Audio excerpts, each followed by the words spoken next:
जय श्री कृष्णा। मैं श्याम, आपका दोस्त, आपका प्रेमी, आपका सखा। ईस्वी संवत के नए वर्ष अर्थात 2026 की प्रथम दिवस 1 जनवरी को साधक संजीवनी स्वाध्याय के एपिसोड नंबर 194 में आपका अभिनंदन करता हूं, स्वागत करता हूं। नव वर्ष आपके हम सब के लिए शुभ हो। जीवन का वैसे तो हर दिन हर पल शुभ ही होता है, क्योंकि हम सब अर्जुन की तरह ही दैविक संपदाओं को प्राप्त हुए हैं। इसमें कभी संशय मत रखिएगा। हमारे अंदर प्रसन्नता बनी रहती है, लेकिन ये जो बाकी आसुरी संपदा है वो आगंतुक दोष है। तो ये हमारी देवी संपदा के प्रति गर्व के भाव से नए वर्ष को और शानदार तरीके से मनाने का मन में भाव लाएं। बाकी श्री हरि सब करने वाले हैं। अभी तक हम 15 अध्याय संपूर्ण कर चुके हैं। छठे अध्याय का विदेश धरती से प्रथम 4 श्लोकों का तीन श्लोक का टूटा फूटा हम अध्ययन कर पाए। आज हम लोग सार कम करेंगे, 16 अध्याय का संपूर्णता से देखने का प्रयास करेंगे, ताकि जो पीछे जो विलंब रह गया उसको कवर कर पाए।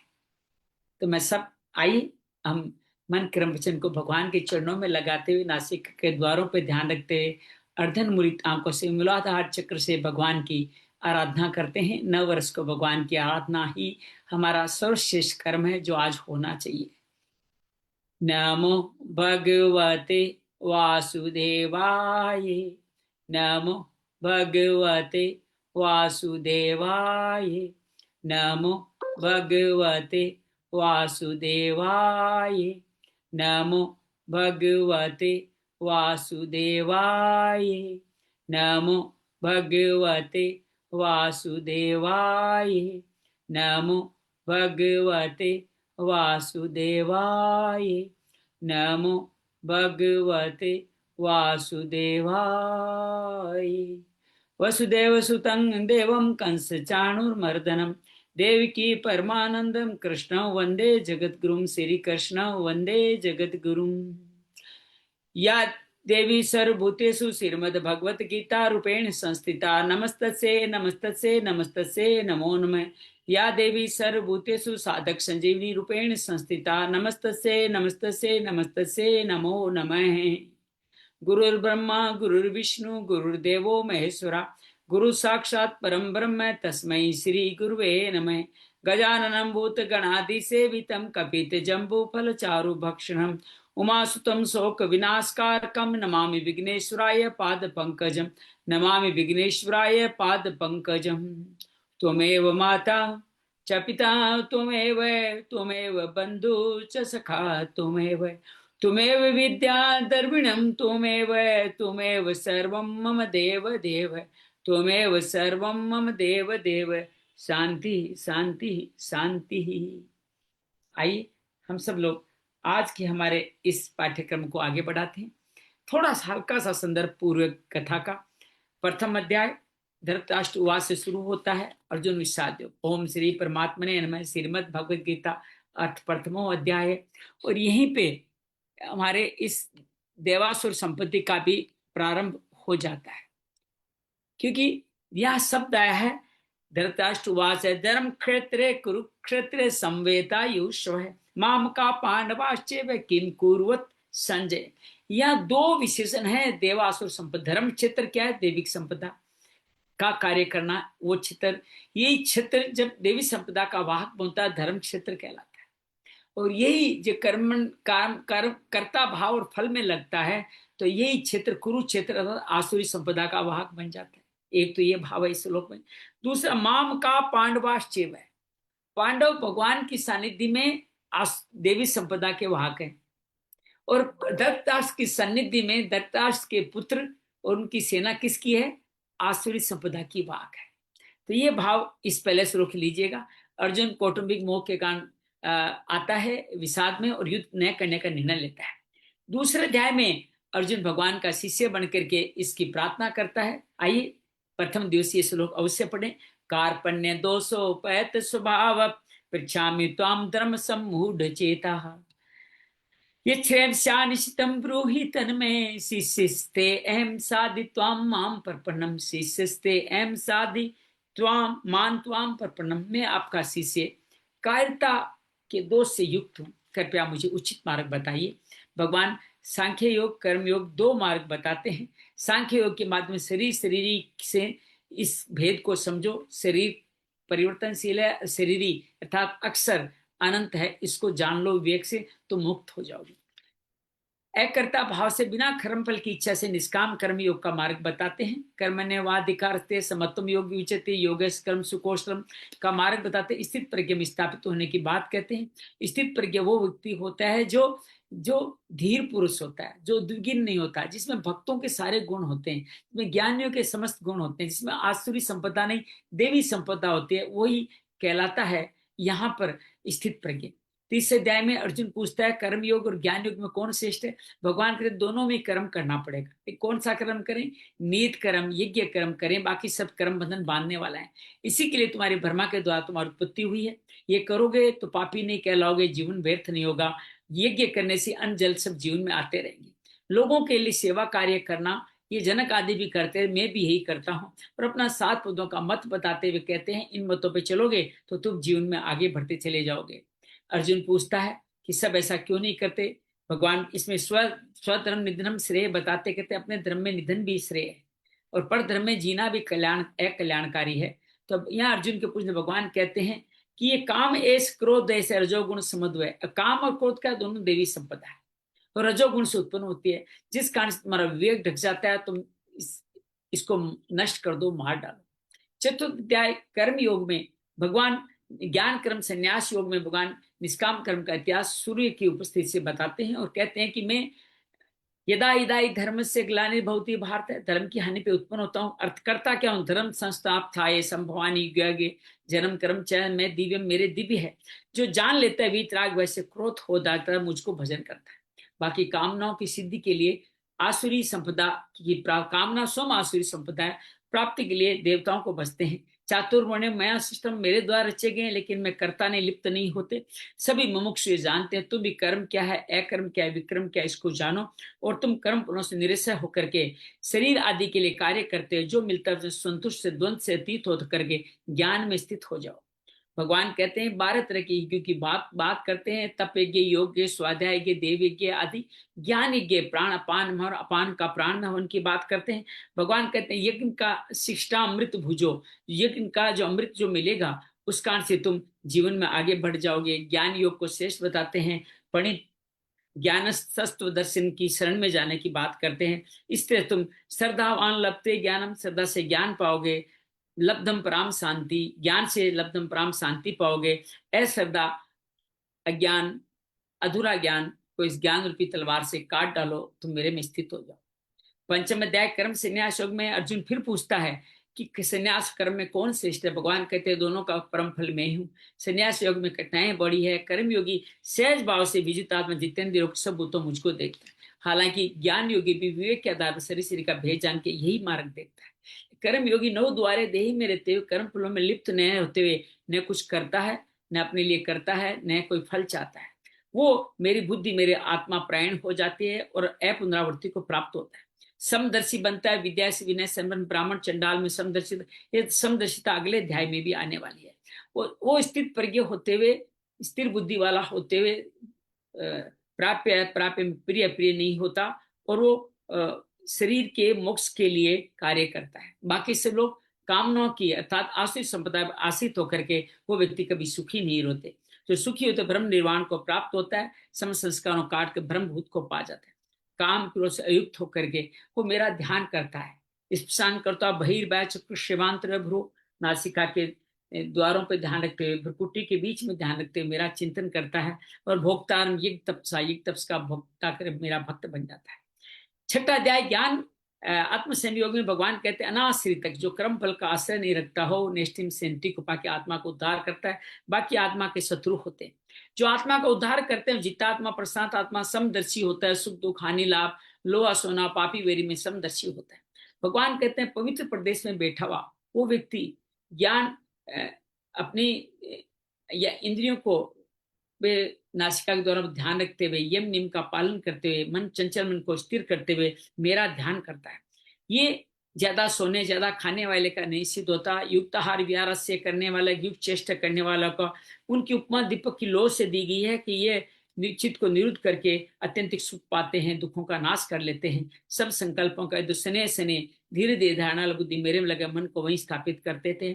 सब भूतों मुझे देखते हैं, मैं उनके लिए कभी अदृश्य नहीं होता और मेरे लिए कभी अदृश्य नहीं होते। अर्जुन कहता है मेरे से कैसे होगा? तो भगवान कहते हैं तुम अभ्यास तो कौनते विराग्यण, अभ्यास विराग्य के द्वारा आगे बढ़ो। अर्जुन कहता है मेरे लिए ये सहज मार्ग कैसे होगा? बढ़ भी गया, विचलित हो गया तो क्या होगा? भगवान दो मुक्ति के मार्ग बताते तो विनाश दुर्गति नहीं होती। शुचि नाम श्रीमंता गेह अथवा योगी नाम कुले भवती धीमताम। यहाँ के करो क्या अनम जन्म संसिद ये तो याति प्रांगति।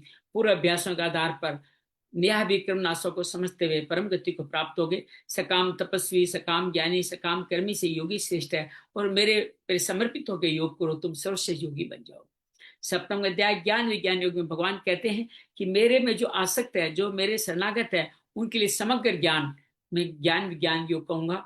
ज्ञान विज्ञान को जो जानते हैं वो चारों मनुष्य को कुछ चंद लोग जानते हैं, सिद्ध बन जाते हैं। बाकी अष्टधा प्रकृति के मोहित होकर के भगवान अपने इस को जान नहीं पाते। भगवान मेरा मत ये जानने वाले व्यक्ति पांच अष्टधा प्रवृत्ति के मैं सार स्वरूप में हूं, तप बल तेज में हूं, लेकिन सात्व रजस तमस भावों के कारण वो मुझको जानते ने माया अप्रत ज्ञाना, माया उनके ज्ञान को अपृत कर लेती है। चतुर्विद्या भजनते वाम, चार लोग की मेरा भजन करते हैं। आर्तो जिज्ञासु अर्थात ज्ञानी, सब उदार हैं, ज्ञानी मेरे से अलग नहीं है। देव बहुत जन्मों के बाद अंतिम जन्म मिला है, वासुदेव स्वरमिति, ये मान लें हम मुक्त हो जाएं। भगवान कहते हैं कामनाओं के आशित होकर, कामना क्या? आसुरी संपदा। वो नियम पूर्वक देवताओं को बचते हैं, जहां जहां उनकी श्रद्धा होती है मैं स्थापित के फल देता हूँ। अंत मंतु फल नाशवान है, क्योंकि सबका सार स्वरूप में ही हूँ। जो मुझ अवयव को जान लेते हैं वो मुझको जान जाते हैं, मेरे भक्त बन जाते हैं। भगवान इच्छा द्वेष द्वंद्व मोह, बाकी लोग मुझको नहीं। इच्छा द्वेष द्वंद्व मोह है क्या? ये आसुरी संपदा मेरे को नहीं जान पाते। भगवान कहते द्वंद्व मोह से जो विमुक्त होके पाप पुण्य कर्म फलों का जो त्याग अतिक्रमण कर जाते हैं, वो जरा मरण मोक्ष, वृद्धावस्था, बीमारी और मोक्ष तीनों का पार कर जाते हैं। प्रयाण काल में मेरा ही ध्यान करते हैं। अष्टम अध्याय अक्षर ब्रह्म योग में अर्जुन पूछता है कि अक्षर ब्रह्म क्या है? भगवान किसने सृष्टि की संरचना की? पुरुषोत्तम ही अक्षर ब्रह्म है। उनका पहला कर्म आदि कर्म विसर्ग ही जगत का कल्याण की स्तुति ही उनका मुख्य कर्म है। भगवान कहते हैं उन सबको जानना अध्यात्म है। और भगवान कहते हैं स्थूल शरीर आदि भौतिक सूक्ष्म शरीर आदि देविक रधि यज्ञ के रूप में कारण शरीर में मैं ही विद्यमान है। अंश में जो मेरा नाम लेके स्मरण करते हैं उनको मैं मेरे धाम को जाते हैं, इसमें कोई संशय नहीं। सगुण निराकार, निर्गुण निराकार, सगुण साकार, तीन विधियां बताते हुए अपना परिचय देते हैं। कविरम प्राणम अनुशासितारम अनिन्यासम समृद्धि सर्वस्य दातारम चिंत्य रूपम आदित्य वर्णम तम संप्रसाद। भगवान इस तरह कहते हैं 100 द्वारों को रोक करके योग धारणा के द्वारा वो मेरा ध्यान करते हैं और मुझको जान जाते हैं। और भगवान इसी तरह से कहते हैं आप भुवना भुरलो का जो सगुण साकार वालों को दुखालिम शास्त्र मुक्ति मिलती है, बाकी सब ब्रह्म लोग तो सभी लोग पुनरावृत्ति है। शुक्ल कृष्ण गति बताते हुए कहते हैं जो वेग तक तप को पुण्य फलों का अतिक्रमण करेगा वो मुझको पाएगा। 9वें अध्याय में ज्ञान विज्ञान का विस्तार करते हुए गुह्यतम पवित्र सुखमय धर्म में सहज ज्ञान बताते हैं, भक्ति योग। और भगवान कहते हैं अश्रद्धा वाले पुरुष को नहीं कर पाते, इसलिए वो मृत्यु संसार में लौटते रहते हैं। भगवान सब संसार में हूँ, संसार मुझ में, सब जीवों में हूँ, सब जीव मुझ में नहीं। भगवान कहते हैं मैं अपनी अध्यक्षता में समस्त प्रकृति को बिना कर्म पर लिप्त हुए मैं ही सबका सृजन करता हूँ। लेकिन जो मेरी अवज्ञा करते हैं वो आसुरी संपदा क्या क्या करती है वो बता रहे हैं। मोग आशा मोग कर्माणो मोग ज्ञाना विचेष राक्षसीम आसुरीम चेर मोहिनी श्रुता, अर्थात व्यर्थ आशा, व्यर्थ कामना, व्यर्थ ज्ञान और अविवेक उनके मुख्य हंसर होते हैं। और जो देवी संपदा वाले जो व्यक्ति होते हैं उनका भी यहाँ जिक्र आता है। महात्मा नस्तुपाम देवी प्रकृति आसेता, देवी संपदा 26 देव संपदावासी व्यक्ति मेरा भजन करते हैं। और मैं क्योंकि मैं इस सबका कर्ता भोक्ता और मैं यज्ञ हवन सामग्री मंत्र ओम वेद सब कुछ मैं हूँ। लेकिन लोग तीनों वेदों में लिखे हुए स्वर्ग की कामना करते हैं, सात्विक कर्म करते हैं, पुण्य फल कमाते हैं, स्वर्ग जाते हैं और बाद में अपने क्षण वापस धरती पे आ जाते हैं। मेरा भजन देवता भजन देवलोक मेरो भजन सहज है पत्रम पुष्पम फलम तोयम, जो मुझे समर्पित करेंगे सुबह फलेरम से क्रम बंधनों से मुक्ति दिलाऊंगा। मेरे लिए कोई प्रिय अप्रिय नहीं, दुराचारी पाप योनि स्त्री वैश्य शूद्र ब्राह्मण जो मेरा भजन करेगा मुझको पाएगा। मन मनाओ मोहबत भक्तो मध्याजी मान नमस्कुरु मात माँ वैसे युक्तो आत्मा नमत प्राणी, मेरे प्राणों के कार्यक्रम मुझको पाएगा। 10वां अध्याय भगवान इसी को कंटिन्यू करते हैं, कहते हैं तेरे हित की कामना से मैं फिर वो वचन कहूंगा, मेरे प्रभु पर लको देवता दानव भी नहीं जान, महर्षि और देवता भी नहीं जानते, जो मुझको इससे जान जेता है वो पापों से मुक्त हो जाता है। अपनी 20 विभूतियों सृष्टि की संरचना के बारे में बताते हुए भगवान कहते हैं मेरा ही ध्यान करो। कैसे करें? मच्चिता मदगत प्राणा बोधियंत पर संकत्यंच मान तुष्यंति च रमंति च। इससे लगातार मेरे प्राण होकर मेरा कार्य करने वाले वो मेरे को भाम को पाते।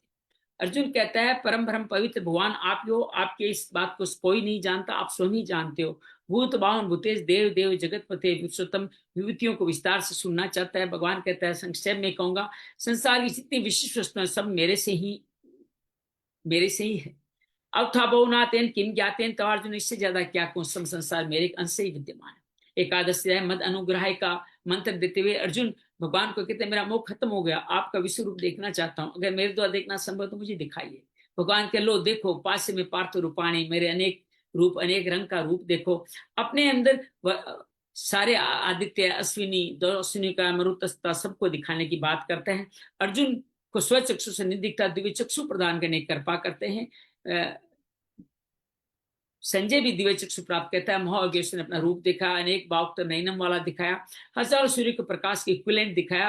रोमांचित अर्जुन प्रार्थना करता है कि सब में सब कुछ आप में है, आप ही परम निदान आदि मध्य अंत नहीं दिखाया। आकाश से प्रकाश सब संगे, देवता भी भयभीत है, सिद्ध सुंग आपकी स्तुति कर रहे हैं, आपके दंष्टा का सारे लोग व्यथित हो रहे हैं, मैं भी व्यथित हो रहा हूँ, मुझे शांति नहीं मिली। मेरी पांडव सेना धृतराष्ट्र के पुत्र द्रोण भीष्म कर्ण सभी आपके मुख में प्रवेश करें, नदियां समुद्र की तरफ, पतंगा आग की तरफ इस तरह प्रवेश करके आप उनको सबका ग्रसन कर रहे हैं।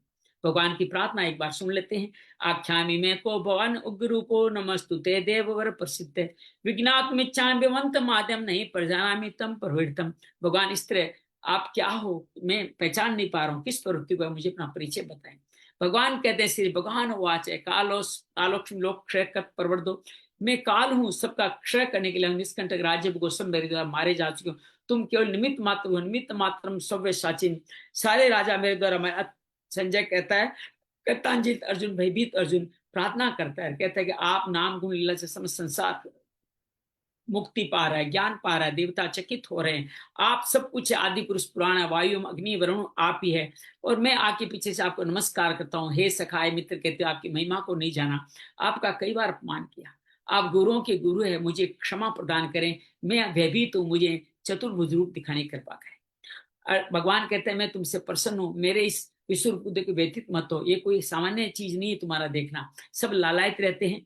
संजय कहता है इस तरह भगवान ने फिर चतुर्भुज और द्विज रूप के सौम्य प्रदान किया। भगवान कहते हैं मेरा चतुर्भुज रूप भी देवता भी देखने लालायित कहते हैं, सिर्फ ये अनन्य तो अनन्या शक्य है, अनन्य भक्ति वाला ही देख सकते। अर्जुन क्या है?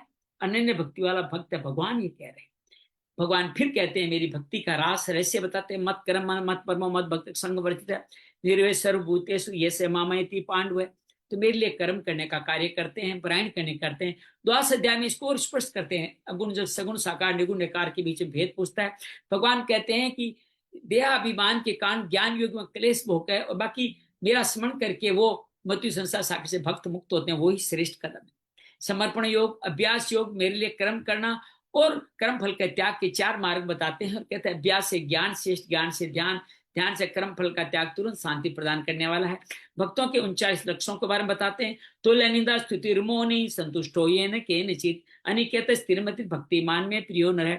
अर्थात तुल्य निंदा स्तुति, जो अपने निवास स्थान पर ममता नहीं रखता, स्थिर बुद्धि वाला, संतुष्ट रहने वाला मेरा भक्त है। और कहते हैं जो भक्त हैं वो तो मेरे प्रिय है, लेकिन जो इस राह पे चल रहे हैं वो मुझे अति प्रिय है। 13वां अध्याय क्षेत्र इस तरह के भगवान कहते हैं शरीर 24 विकार 24 तत्वों 7 विकारों वाला ये क्षेत्र है, इसको जानने वाला क्षेत्र यही ज्ञान है, यही ग्रंथों में सब जगह लिखा है। देहाभिमान के कारण जो निर्गुण निराकार मुझको जान नहीं पाते, उसके लिए 20 साधन बताते हैं। आज इन साधनों में से बहुत सारे का उल्टा हम देवी संपदा में देख रहे हैं, और कुछ को सीधा आसुरी संपदा में देख रहे हैं। अर्थात क्या नहीं करना है वो बताया जा रहा है। अमानित तो अदम्भितम, दम्भ आज भी आएगा। और इस तरह भगवान कहते हैं सब कुछ ज्ञान है, ये मुझको जानो, मुझको पहचानो, मैं कौन हूं। और भगवान इस तरह से अपनी बात क्षेत्र क्षेत्र ज्ञान बताए मद भक्त बनने की प्रार्थना करते हैं। प्रकृति पुरुष का भेद बताते हैं, इसको कारण कार्य कारण में लगा कारण इसको भोक्ता बना देते हैं। और इससे मुक्ति कैसे मिलेगी? ध्यान योग के द्वारा, कर्म योग के द्वारा और ज्ञान योग के द्वारा और अपने संतों की शरण में जाने से मुक्ति मिलेगी। क्षेत्र क्षेत्र स्थावर जंगम सब मेरे क्षेत्र संयोग से जो मुझको इससे जानने वाले कभी अपनी हिस्सा में नहीं रोते। मैं सबके शरीर में रहता हूँ। न करोते न लिप्यते, कोई कर्म नहीं करता, कोई लिप्त नहीं होता। जैसे आकाश रहता है, जैसे सूर्य रहता है, मेरे को कैसे ज्ञान चक्षुषा विवेक से जान जाओ। चतुर्थ अध्याय गुण त्रय विभाग योग में अर्जुन भगवान कहते हैं, कंटिन्यू जारी रखते हैं कि जो जो इस तरह से निर्गुण निराकार वाले व्यक्ति हैं वो सधर्मी होकर के परला काल में व्यतीत में दोबारा जन्म नहीं होता। मैं इस समस्त व्यक्ति की सबका जन्मदाता मैं ही हूँ, लेकिन तीनों गुणों के बंधन में आने के कारण ये शरीर बार बार जन्म लेता रहता है। भगवान कहते हैं कि सत्व अवस्था होती है जो निर्मल लोकों में जाता है, रजस में जो अंतिम काल में रजस रहता है वो जाता है मनुष्य लोक को, और अधम योनियों को तमस में रहने वाला जाता है। और इन तीनों से मुक्ति वाले को गुणातीत का अर्जुन के पूछते हैं, भगवान बताते हैं उदासीन वदासीनो गुणे विचालते गुणावर्तन इत्ते यो भक्ति, अर्थात इस तरह से वो कार्य। साउंड तो ठीक है, तो आप अपना साउंड बढ़ाइए ना, मेरे को लगता है साउंड तो मैंने मेरा खूब पूरा है साउंड, फिर भी आवाज धीरे आ रही है, मैंने कहा। समृद्ध आ रही है। हाँ चलिए अब ठीक है, अब ठीक। कोई बात नहीं, नहीं। Okay okay okay okay. भगवान इस तरह कहते हैं सम दुख श्रोतस तुल्य, मान अपान तुल्य, ये कैसे भक्ति योग के द्वारा भी पाया जा सकता है, ये अमृत समान। 15वां अध्याय जो हमने पूरा किया था, 5-10 अध्याय पुरुषोत्तम योग, भगवान कहते हैं ऊर्ध मूल मगध शाखम, अपनी तुलना मूल के रूप में ऊपर बताते हैं, समस्त संसार उसी की शाखाएं। गुण प्रवृद्धा विषय परवाला से आप इस संसार लोग में घूमते कर्म बंधनों में आते हैं। उपाय बताते हैं, दृढ़ असंग सस्ते दृढ़ चित्वा, वैराग्य द्वारा काटो, मेरी शरण में आ जाओ, मेरी परमात्मा की खोज करो। निर्माण वो जित संग दोषा, अपने सूर्य जैसे अपना परिचय देते हैं, सब लोगों में मैं स्थित हूँ, प्रकृति कारण तुम मुझको नहीं जान पाते। वो कहते हैं गंध जैसे वायु से निकाल के ले जाते, उसी तरह चांचों इंद्रियों के रसों में मोहित होकर के तुम शरीर के साथ बंध जाते हो। भगवान कहते हैं जो इस तरह से मुझको जानते हैं वो योगी कहलाते हैं। भगवान अब फिर बताते हैं, पर तुम्हें धारण में करता हूँ, मैं ही सूर्य में अग्नि और चंद्रमा के द्वारा पोषण करता हूँ, मैं चतुर्विदम, मैं ही चार वैश्वानर अर्थात जठाग्नि बनकर पक्षमयम चतुर्विदम पचामयम चतुर्विदम, चार दृष्टि पकाता हूँ, और मैं सबके हृदय में रहता हूँ। मेरे से ही ज्ञान है, मेरे से ही संशय का नाश है, मैं ही वेद देता हूँ, मैं ही वेद हूँ, मैं ही जानने योग्य हूँ। फिर अक्षर अक्षर पुरुषोत्तम के बारे में बताएं, शरीर क्षण है, अक्षर जीवात्मा जो निर्विकार ईश्वर का ही एक छोटा रूप है, और पुरुषोत्तम जो अक्षर से अतीत है और अक्षर से उत्तम है, वो पुरुषोत्तम कहलाता है। भगवान कहते हैं जो मुझ पुरुषोत्तम को जान जाते हैं सब भाव से मुझको प्राप्त हो जाते हैं, यही गुह्यतम शास्त्र है, इससे मुक्ति अनग अपापी ही मुक्ति पाता है, और ये बुद्धिमान इसी को करते हैं। 16 अध्याय के आइए 9 वर्ष के पहले दिन इसका पूरा पहले पाठ पठन करते हैं, उसके बाद में 16 अध्याय शुरू से थोड़ा विस्तार से बात करेंगे कि पहले 2 दिन ज्यादा कोई अच्छे नहीं हो पाए रास्ते में होने के कारण। तो आइए हम लोग बात करते हैं। सबसे पहले कौन अनम्यूट कर रहा है अपने आप को?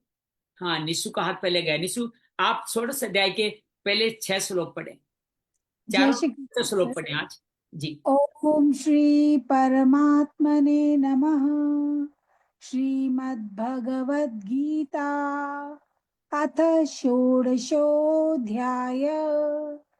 श्री भगवानुवाच अभयं सत्त्वे संशुद्धिर् ज्ञानयोग विवस्थितिः दानन्दमश्च यज्ञश्च स्वाध्यायस्तपयार्जवम् अहिंसां सत्यमक्रोधस्त्यागः शान्तिरपैशुनम् दया भूतेष्वलोलुप्त्वम् मार्दवम् हीरचापलम् तेजः क्षमा धृतिः शौचम् अद्रोहो नातिमानिता भवन्ति सम्पदं दैवीम् अभिजातस्य भारत दम्भो दर्पोऽभिमानश्च क्रोधः पारुष्यमेव च अज्ञानै चाभिजातस्य पार्थ सम्पदमासुरीम् दैवी सम्प्रद्विप्मोक्षाय निबन्धायासुरीमता मा शुचिः सम्पदं दैवीम् अभिजातोऽसि पाण्डव द्वौ भूतसर्गौ लोकेऽस्मिन् दैव आसुर एव च दैवो विस्तरशस् प्रोक्त आसुरं पार्थ मे शृणु। और सुनिए सरला, आप पढ़ें 7 से लेकर के 12 तक।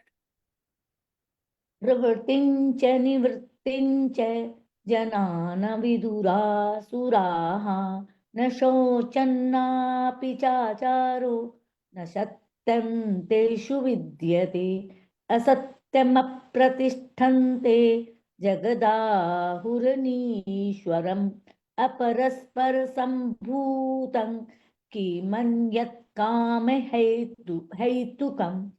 एतान दृष्टिमवष्टभ्य नष्टात्मानोऽल्पबुद्धयाः प्रभवन्त्युग्रकर्माण क्षयाय जगतो हिताः काम्यमाश्रित्य दुष्पूरन् दम्भमानमदान्विताः मोहाद्गृहीतस्तद्ग्राहान् प्रवर्तन्ते शुचिव्रताः चिन्तामय परिमेयञ्च प्रलयान्तामुपाश्रिताः कामोपभोगपरमा एतावदिति निश्चिताः आशापाशशतैर्बद्धा कामक्रोधपरायणा ईहन्ते कामभोगार्थम्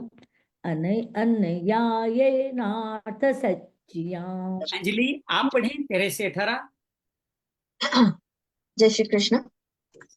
इदमद्य मया लब्धम् इमं प्राप्स्ये मनोरथम् इदमस्तीदमपि मे भविष्यति पुनर्धनम् असौ मया हतः शत्रुर्हनिष्ये चापरानपि ईश्वरोऽहमहं भोगी सिद्धोऽहं बलवान् सुखी आर्योऽभिजनवानस्मि कोऽन्योऽस्ति सदृशो मया यक्ष्ये दास्यामि मोदिष्य इत्यज्ञानविमोहिताः अनेकचित्तविभ्रान्ता मोहजालसमावृताः प्रसक्ताः कामभोगेषु पतन्ति नरकेषु च आत्मसम्भावितास्तब्धा धनमानमदान्विताः यजन्ते नाम यज्ञस्ते दम्भेना विधिपूर्वकम् अहङ्कारं बलं दर्पं कामं क्रोधै च संश्रिताः मामात्मपरदेहेषु प्रद्विषन्तु भयभ्यसूयकाः। जी आप हैं क्या हमारे साथ? 6 श्लोक पढ़ेंगे आप? ये तो मेरा नंबर लग जाएगा। अरे आगे गुरुदेव जी आइए, नहीं पढ़ पाएंगे? चले मैं पढ़ता हूँ। 19 श्लोक से हम पढ़ने का प्रयास करते हैं। ताहनम दुष्टप कुरान संसारेषु नराधमां क्षिपामि शस्त्रम अशुभान आसुरिष्वेव योनिषु आश्रम योनिमापन्ना मूढ़ा जन्मनि जन्मनि मां प्रापेव कौन्तेय ततो यान्ते धमां गतिं त्रिविधं नरकस्येद्यं द्वारं नाशनम् आत्मनः कामं क्रोधस्तथा लोभस्तथा देतत्रेन तेजेत एविमुक्त कौन्ते तमो द्वारेभिर्स्थिरभिर्नरः आचर्यत आत्मानं श्रेष्ठतो याति प्रांगतिम् ये शास्त्र विधि मुत्सृज्य वतन्ते काम कारत न स सिद्धिम आपनोति न सुखम न प्रांगतिम तस्मात् शास्त्र प्रमाणन्ते कार्य कार्य व्यवस्थितो ज्ञात्वा शास्त्र विधानोत कर्म कर्तुम यार्हसि। ओम तत्सदिति श्रीमद् भगवद गीतासु उपनिषत्सु ब्रह्म विद्यायां योग शास्त्रे श्री कृष्णार्जुन संवादे देवासुर संपद विभाग योगो नाम षोडशो अध्याय। ओम श्री कृष्णार्पणमस्तु। हरिये नमः हरिये नमः हरिये नमः। साथियों, हम लोग षोडश अध्याय में प्रवेश कर रहे हैं और ये कार्य हमने किया आज 9 दिवस के शुभ अवसर पर। नए साल की शुरुआत इससे ज्यादा आनंददायक क्या हो सकती है? हम सब ऐसा क्यों कर पा रहे हैं? क्योंकि हम सब देवी संपदा के वाहक हैं। हम सब में देवी संपदा है, तभी तो आप नए साल को आप यहाँ पे सुबह सुबह 8:30 बजे यहाँ विराजित है। तो हमारी देवी संपदा को नमन करते हुए आइए इन अध्यायों को एक बार दोबारा पढ़ लेते हैं। जो श्लोक अभी अधूरे कर पाए उनको भी स्मरण करते हैं कि थोड़ा जल्दी किया, थोड़ा संक्षेप में इसका भावार्थ किया। 7वें अध्याय से 15 श्लोक में कल निशा ने बहुत सुंदर पढ़ा था। दोस्तों, मूढ़ा आश्रम भाव मासी माँ प्रपन्नते, पूरे कर्म करने वाले आश्रुत धारण मूढ़ से मेरा भजन नहीं करते। कौन करता है? सुकृति माँ भजनते, 4 आरक्षिम आश्रिम चेव प्रकृति मोहिनी सीता। आज संपदा का जिक्र 12वें श्लोक में 9वें अध्याय में भी किया। और देवी प्रकृति मास्टर, ये दोनों भजन श्लोक आज ही हमने माँ भजनते मेरा भजन करता है। फिर आज संता विस्तार से 11 अध्याय में ही कर देना चाहिए था। इसे अध्याय में भगवान ने प्रभाव से प्रभावित नहीं होकर अर्जुन ने भगवान की स्तुति की, पुनर्विभूति कहने की प्रार्थना की। भगवान इस 10वें अध्याय के अंतिम अंग, तुझे अधिक जानने से क्या मतलब है? मैं तो सारे संसार को एक इसमें व्याप्त करके इस पर देखने के लिए उत्सुक अर्जुन ने भगवान से विश्व रूप देखने की प्रार्थना की। और भगवान अन्य ने भक्ति की महिमा बताई, सगुण निर्कार उपासना की श्रेष्ठता अर्जुन 12वें अध्याय के पहले श्लोक प्रश्न किया था। भगवान ने 12वें अध्याय में सगुण उपासना विवरण करके 13वें 14वें अध्याय 20 श्लोक निर्गुण विकार विषय का वर्णन किया। फिर अर्जुन 14वें अध्याय के 21 श्लोक में गुणातीत के लक्ष्य आचरण, गुणातीत होने का उपाय पूछा। इन प्रश्नों को भगवान ने माँ योगी चारण भक्ति योग्य सेवते के माध्यम से ये भक्ति माना बताया। 15वें अध्याय 31 श्लोक भगवान असंग रेट चित्वा से आसुरी संपदों के कारण संघ का त्याग, असंगता से देवी संपदा की बात भी कही वहां पे। तमेव छाद्यम पुरुषम प्रपते, शरणोगति से देवी संपदा का वर्णन किया। अर्थात जो शरण नहीं होते वो आसुरी संपदा, उनका संकेत किया। फिर 29 श्लोक सस्वरूप इदम अस्फुटम महास्वरो भावेन भजते, जो देवी संपदा वाले अधिकारियों का वर्णन किया, वो सब मेरा स्मरण करते हैं। अर्जुन के अन्य प्रश्नों के कारण भगवान को देवी अस्मृत विस्तार से कहने का अवसर नहीं मिला, पर अर्जुन का कोई प्रश्न न रहने से भगवान इस अध्याय में विस्तार से वर्णन किया है। इन सारे 26 गुणों को आप रोज स्मरण करें। आज एक संत का मैं बड़ा भावार्थ आपके सामने रखना चाहता हूं कि जब आप जिन संपदाओं का बार बार भजन करते हैं, नाम लेते हैं, वो संपदा आपकी है अंदर, वो आपकी प्रकट होने लगती है। और जिन आगंतुक आसुरी संपदाओं का आप जीवन में नाम लेते हैं या उनका जीवन में प्रयोग करते हैं, तो वो आसुरी संपदाएं बढ़ती है। और बड़ी मजेदार बात यह है कि आसुरी संपदा के बाद दूसरों का एक कल्याण का भाव करने से उनसे पहले आपका एक कल्याण होता है। ये सार की बात हमेशा ध्यान रखिएगा। आइए तीनों श्लोक 26 को एक साथ पढ़ते हैं। अभयम सत्व संशुद्धि ज्ञान योग व्यवस्थित दान तमस्त यज्ञ से स्वाध्याय तप आर्जवम। और दूसरे श्लोक में भगवान इसी को और आगे बढ़ाते हैं। दूसरे श्लोक में इसको बताने का प्रयास कर रहे हैं। आइए मैं अलग से निकाल लेता हूं ताकि कर्म बना रहे। ये हमारे तीनों श्लोक का अहिंसा सत्यम अक्रोध त्याग शांति अपेशुम। निशु आपने बहुत सुंदर अपेशुनम बोला था, मुझे बड़ा अच्छा लगा। रिया भूतिश्वलोलुतम वार्दुम हीर अचापलम, यहाँ भी अचपलम बोलना चाहिए। तेद क्षमा धरती शोचम अद्रोह नाति मानिता भवंती संपदम देवी अभिजातस्य भान्वय। तो भगवान इस तरह देवी संपदा के बारे में हमें बार बार बताते हैं। अभय अर्थात जो भय से मुक्त है, भय का सर्वथा अभाव वाले, अंतःकरण की शुद्धि वाले, ज्ञान के लिए योग में दृढ़ स्थिति वाले, जो सात्विक दान करें, इंद्रियों का दमन करें, स्वाध्याय करें, यज्ञ करें, तप करें, अर्थात कर्तव्य पालन कर से वो शरीर आर्जवम शरीर पाने की सरलता। इस तरह भगवान ने इन देवी संपदा के बारे में बताया कि देवी संपदाएं हम सब में भगवान की उपस्थिति का प्रतीक है। अर्थात ये बिल्ट इन पैकेज है। जैसे मोबाइल खरीदते हो तो बहुत सारे ऐप डाउनलोड होके आती है, तो ये सारी संपदाएं क्या है? भगवान के द्वारा हमारे डाउनलोड होके आई है। अगले श्लोक में भगवान के महात्माओं का मन वचन कर्म तीनों में एक सी बात होती है, तो दुरात्माओं का मन वचन कर्म तीनों ही अलग अलग बातें होती है। महात्मा का जो बोलते हैं मन में होता है, वही वचन बोलते हैं, वैसा ही कार्य करते हैं। दुरात्मा क्या करता है? सोचता कुछ और है, बोलता कुछ और है, करता कुछ और है। तो ये भगवान आगे संपदा बताता। अहिंसा सत्यम अक्रोधस, अर्थात अहिंसा, हिंसा के शरीर को बाहर जन्म मरण में डालना, सत्य भाषण, सत्यम बुरियात प्रियम बुरियात, अक्रोध क्रोध नहीं करना, क्रोध तो नरक का द्वार है, त्याग है, किसका त्याग? कामना का त्याग या फल की इच्छा का त्याग, शांति अंतःकरण में राग द्वेष से कोई हलचल नहीं होना ही शांति है। अपेसुरम कहते हैं चुगली न करना, भूतेषु प्राणियों पर दया करना, सब पर दया, इसको आगे विस्तार करें तो करुणा आ जाएगा।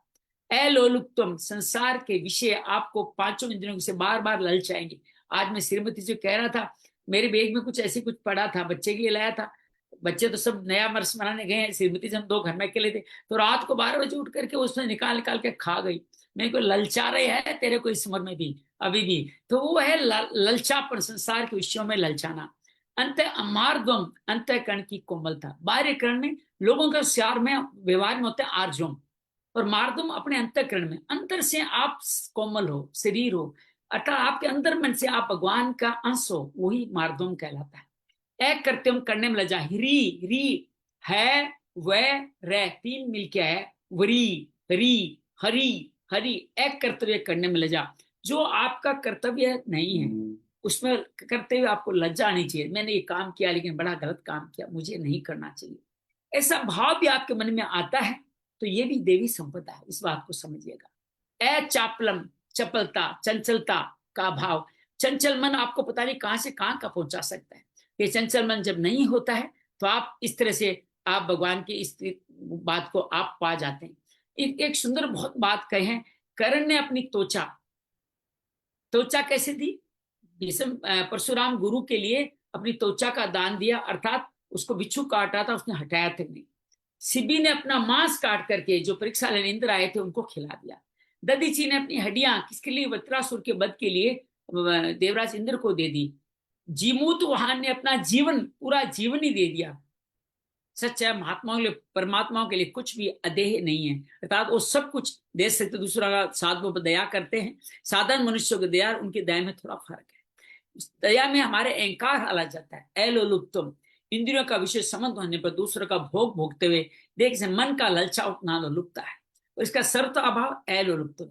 अलोलुपता के उपाय हम लोग कल ढंग से नहीं पढ़ पाए थे। संसार के लिए विशेष सावधानी की बात है, अमिद्वेष भोगों का संबंध न रखे, मन में कभी से भाव अभिमान न आने दे कि मेरे इंद्रियों में अधिकार है, इंद्रिया मेरे वश में, मेरा क्या बिगड़ जाएगा। दूसरा, मैं हृदय से परमात्मा प्राप्ति चाहता हूँ, मतलब विषय लोलुपता आ जाएगी तो मेरा पतन हो जाएगा, परमात्मा विमुख हो जाऊंगा। इस प्रकार साधन जब सावधान रहता है और विचलित होने का अवसर क्या है, हे नाथ बचाओ बचाओ, हे नाथ बचाओ, ऐसे सच्चे भगवान को पुकार ले, आप लोलुपता से बच जाएंगे। तो आप क्या है, अचानक किसी इंद्रियों के विषय में जा रहे हैं तो क्या कहना आपने, कोई भगवत नाम का उच्चारण कर देना। मैं ऐसा चाइना में कई बार मैंने किया है, राधे राधे श्री राम कुछ भी बोलने लग गया, हे नाथ मुझे बचाओ, और मैं बच गया साहब। आप भी जीवन में जब भी कोई मल ललचाए तो इसको आप पालन करके देखिए, आनंद आएगा। स्त्री पुरुषों जंतुओं की काम उचित चेष्टा को न देखें, दिख जाए। ये परमानंद जी रोज ही कहते हैं कि आप अपने मोबाइल का मिसयूज न करें, इतना खतरनाक इसका सिस्टम बना हुआ है जिसको एल्गोरिदम कहते हैं। आपने अगर एक गलत न्यूज देख ली तो आपको वही गलत चीजें दिखाता रहेगा।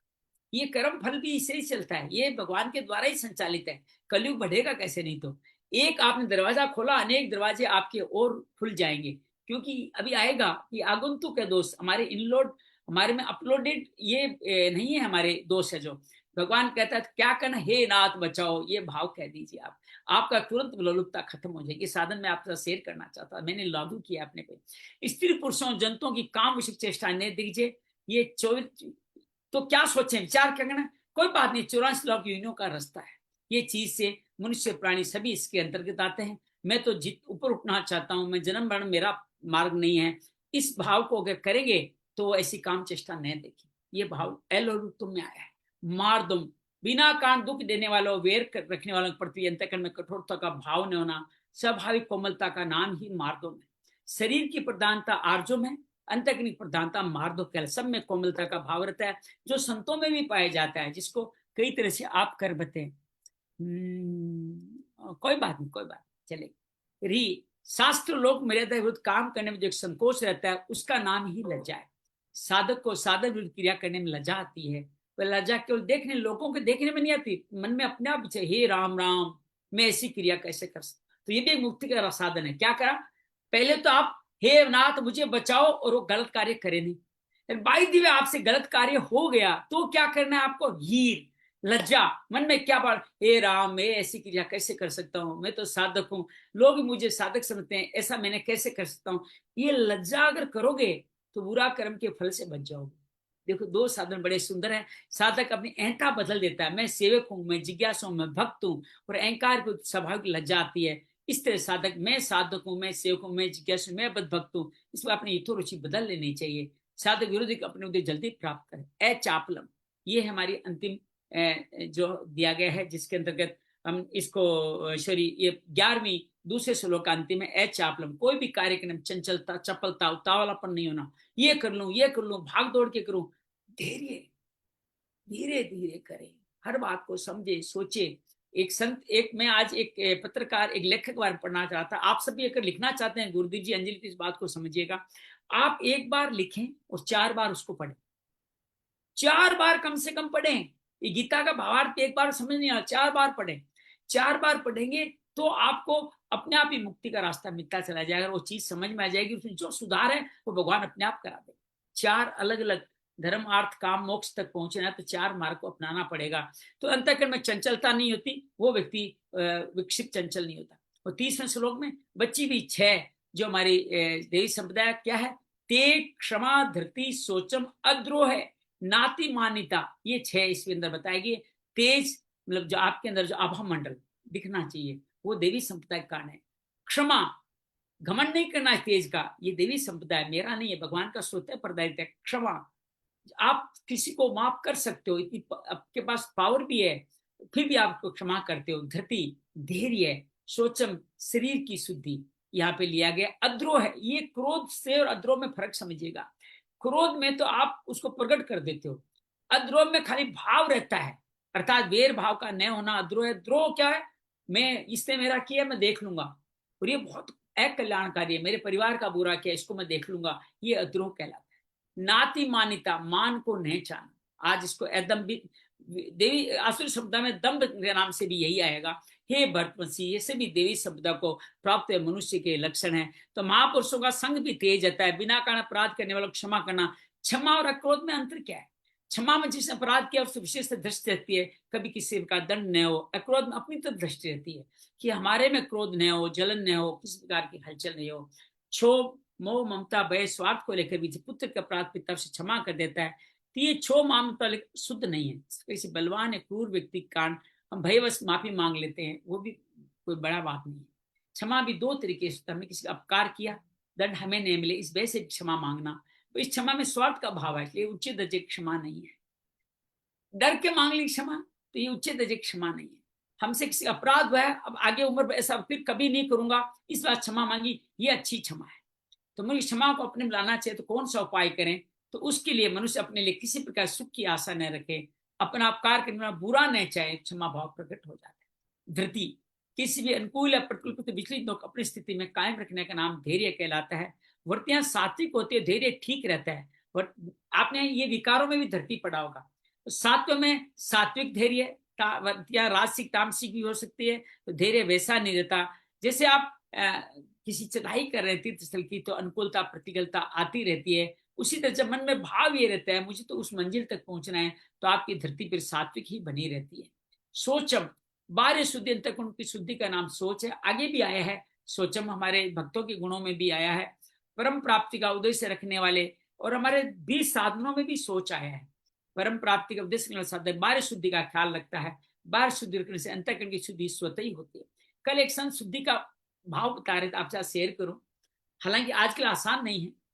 एक तो है कि आप जब भी आप विसर्जन करते जाएं, बाथरूम में जाएं, तो जो हाथ अंग यूज है उनका आप प्रक्षालन करें, और अगर आपने मल विसर्जन किया है तो वस्त्रों सहित आपको स्नान करना चाहिए। अब ये कितना सहज है, कितना आसान है, मुझे नहीं पता, लेकिन पवित्रता यही है। और पवित्रता के अंदर आपने एक बार अपने मुंह में कुछ डाल लिया है, तो मुंह की भी धुलाई होनी चाहिए, अर्थात इसको पानी डाल करके आप करें। रात को अगर आप उन सामग्री मुंह में झूठी पड़ी जाते हैं, तो आप अपराध करते हैं, आप असोच हो जाते हैं, आप अपवित्र हो जाते हैं। इस तरह खाना खाने के बाद हाथ धोने का क्रम, ये केवल खाली हमारे स्वास्थ्य से जुड़ा हुआ नहीं है, हमारे सोच, हमारे देवी संपदा से भी जुड़ा हुआ है। रसोई में खाना बनाते समय माताएं बहनें अच्छी तरह नहा धो करके भगवान का प्रसाद बनाने के भाव से जाए, ये सोच है। जो 4-5 दिन आपके विश्राम के दिन है, उन दिनों के अंदर हम देवी संपदा या भगवान की मंदिर पूजा या प्रसाद बनाने के भाव में नहीं लगते। ये सारे के सारे क्या है, आपकी शारीरिक शुद्धता है, अंतःकरण शुद्धता, मन सा वाचा कर्मणा, किसी का बुरा नहीं सोचना, शरीर में घृणा अवित्र बुद्धि संसर्ग नहीं करने की साधना हमारे सोच के कारण खत्म होने लग जाती है। बाहरी शुद्धि 4 तरीके से, शारीरिक, वाचिक, कौटुंबिक, आर्थिक, इसके बारे में हमने विस्तार से बात की थी। प्रमाद, आलस्य, आराम, तलबी, स्वाद, शौकना, शरीर अशुद्ध हो जाता है। विपरीत कार्य, पुरुषार्थ, उद्योग, सादगी से शरीर शुद्ध होता है। ऐसे ही जल, मिट्टी का आदि से शारीरिक शुद्धि होती है। झूठ बोलना, कड़वा बोलना, निंदा, चुगली से वाणी शुद्ध होती है। इनसे आगे सत्य, प्रिय, हितकारी वचन से जिनसे उन्नति होती हो, सबका हित होता हो, वो अनर्थ बात न करना वाणी की शुद्धि है। ये आगे भी आने वाले हैं, सबकी अलग अलग वाणी की। कौटुंबिक शुद्धि, अपने बाल बच्चों को अच्छी शिक्षा देना, उनको अच्छे संस्कार देना, जो अधिकार उनका है पक्षपात न करते उनको अधिकार दे देना। अपने भाई के बेटे, अपने पिता, भाई की मृत्यु हो गई, बहन की मृत्यु हो गई, उनका अधिकार उनको दे देना। आर्थिक शुद्धि, न्याय युक्त आप बिजनेस करें, व्यवहार करें, न्याय युक्त, दूसरों के हित का, जिस धन का उपार्जन किया है उसमें यथाशक्ति आरक्षित उसके धन को शुद्ध करते जाए। यहाँ दानम भी इसके साथ जुड़ता है, तभी ये धन शुद्ध हो पाता है। अद्रोह है, बड़ा मुझे पसंद है, बिना कारण अनिष्ट करने वाले प्रति अंतःकरण बदला लेने की भावना नहीं होना। उसने हमारा बुरा किया है, क्रोध और क्रोध दोनों में अंतर है। अपना अनिष्ट करने वाला पर तत्काल जो जलनात्मक वृत्ति पैदा होती है उसका नाम क्रोध है। क्रोध का जो भीतरी भाव बैठता है, मौका अनिष्ट करने का भाव द्रोह है। साधारण व्यक्ति को अनिष्ट करता है तो गांठ से मुड़ जाते हैं, मौका पर बदला लूंगा, तो ये बड़ा एक नाती मान्यता, ये भी हमने विस्तार से पढ़ा था। एक मान्यता होती है, अति मान्यता होती है। सामान्य व्यक्तियों से मान चाहना मान्यता है, और जिनसे हमने शिक्षा प्राप्त की, जिनसे आदर्श की क्या ग्रहण करना चाहते उनके प्रति आदर सत्कार चाहना अति मान्यता, अर्थात गुरु के प्रति आदर समार क्या है, अति मान्यता है। इस मान्यता और अमान्यता का न होना नाती मान्यता है, अर्थात आप न तो मान दूसरे का करते हो, न अपने गुरु का मान करते हो। स्थूल दृष्टि मान्यता के 2 भेद है। संसारिक मान्यता, गुण बुद्धि योग्यता के आधार पर श्रेष्ठ, मैं साधारण रूप से थोड़ी, मेरा कितना लोग आदर सत्कार करते हैं, ये अगर आप में है तो आप नाती मान्यता में नहीं है। परमार्थिक, जब देवी सत्ता प्रकट होने वाले दूसरों अपने में विशेषता दिखती है, परमात्मा की तरफ साथ मेरा आदर करते हैं, ये साधन अच्छे सज्जन ऐसी प्रशंसा करते हैं, हमें अच्छा दिखता है, तो ये क्या है, ये नाती मान्यता नहीं है। जब तक अन्य अपने में ये भाव रहता है तो हमें दूसरों की विशेषता दिखाई नहीं देती। जो जो भाव मिटता आता है साधक का, दूसरों की अपेक्षा अपने विशेषता का भाव मिटता जाता है। फिर देखता है मैं तो बीमार, मैं तो बुराइयों का पुतला हूं, मेरे अंदर कितनी बुराई है। जब ये भाव मन में आने लग जाता है तो आप नाती मान्यता में स्थित हो जाते हैं। अंत में सभी मान्यताओं का अभाव हो जाता है, देश न गुण नाती मान्यता प्रकट हो जाती है। देव क्षमता, जितने सद्गुण सदाचार है उनको पूर्णतः जागृत करने उद्देश्य तो साधक का होना ही चाहिए। हाँ, प्रकृति की भिन्नता से किसी किसी में गुण की कमी, किसी किसी में गुण की कमी रह सकती है, साधक मन में खटती रहती है, प्रभु का आश्रय नहीं लिया, मैंने कार्य नहीं किया, देवी संपदा स्वतः ही प्रकट होती है, पाप नष्ट हो जाते हैं। भवंती शब्दम देव अभिजातस्य भारत, हे अर्जुन, ये सभी देव संपदा प्राप्त मनुष्यों का लक्षण है। ये देवी संपदा क्या स्वाभाविक है, ये ऑलरेडी पैकेज के साथ आई हम में। कुछ लक्षण पूर्व जन्मों के संस्कारों से जागृत होते हैं, पर साधक उनको अपने नहीं मानता, उनको प्रसाद से उपार्जित ही मानता है। गुणों को अपने माने भगवान की कृपा मानता है। कभी ख्याल करें साधु ऐसा मेरे में पहले से ऐसी वर्तियां नहीं थी, ऐसे सद्गुण नहीं थे, फिर कहां से आ गए, ये सब भगवान की कृपा से। ऐसा साधक देव अभिमान नहीं होता। साधक को देव सद्गुणों को अपने नहीं मानना चाहिए, क्योंकि देव परमात्मा की संपत्ति है, हमारी नहीं। व्यक्तिगत होती तो अपने में रहती, किसी अन्य व्यक्ति में। मेरी संपदा तो मेरे पास है ना, वो निशु में कैसे जाएगी, अंजलि में कैसे जाएगी, और अंजलि में भी वो है, मुझ में। इसका मतलब क्या है, ये प्री लोडेड पैकेज है भगवान का देवी संपदा का। तो अभिमान आसुरी संपदा का मुख्य लक्षण है। अभिमान की छाया में आसुरी संपदा के सभी अवगुण रहते हैं। यदि देवी संपदा से आसुरी संपत्ति का अभिमान पैदा हो जाए तो फिर आसुरी संपत्ति कभी मिटेगी ही नहीं। परंतु देवी संपत्ति से आसुरी संपत्ति कभी पैदा नहीं होती। परंतु देवी संपत्ति गुण के साथ आसुरी जो अवगुण होते हैं। देवी आसुरी संपदा क्या है, जो आपका कॉन्टेक्ट, आपका फोन करने का तरीका, ये सब चीजें आपकी प्री लोडेड होती है। आप ऊपर से क्या डालते हो, नए नए ऐप डालते हो। ये ऐप क्या है, ये आसुरी संपदा है। तो ये इससे अभिमान दोष होता है। जो किसी को सत्य बोलने का अभिमान होता है, लेकिन उसके मूल में वो सत्य के साथ साथ असत्य भी बोलता है। जब आप सत्य का अभिमान करते हो तो असत्य निकल ही जाएगा। तात्पर्य देवी शब्द गुण अपना मान से गुणों से अवगुण से अभिमान आता है। सर्वथा गुण आने पर गुणों का अभिमान हो ही नहीं सकता। यदि देवी संपत्ति कहने का तात्पर्य है भगवान की संपत्ति, अतः भगवान का संबंध उनका आश्रय लेने से शरणागत भक्त में स्वाभाविक आती है। सबरी के प्रसंग में राम जी ने कहा भी था, नवदा भक्ति कहूं तो ही पाई, नौ तरह की भक्ति कही, सावधान सुनो धरु मन माई, सावधान से सुन के अपने मन में धारण कर लो। नवमो एकू जिनके हुई, नौ में से कोई एक भी भक्ति उसके अंदर आ जाए, श्रवण वंदन अर्पण सभी उसके अंदर समर्पण आया। नारी पुरुष सचराचर कोई, सो तिसे अपिय भामिनी मोरे, भामिनी यहाँ सबरी के लिए किया है। वो नारी पुरुष कोई भी है, वो मेरा प्रिय, सकल प्रकार भगति धड़ तोरे, उनकी भक्ति में स्थापित कर दूंगा। मनुष्य देवता भूत पिशाच पशु पक्षी शिष्टा, उन सब में शरीर के रुग्ण जीवन पर भी मैं जीता रहूं, मेरे प्राण में इच्छा बनी रहती है। इन इच्छा का होना ही आसुरी संपत्ति है।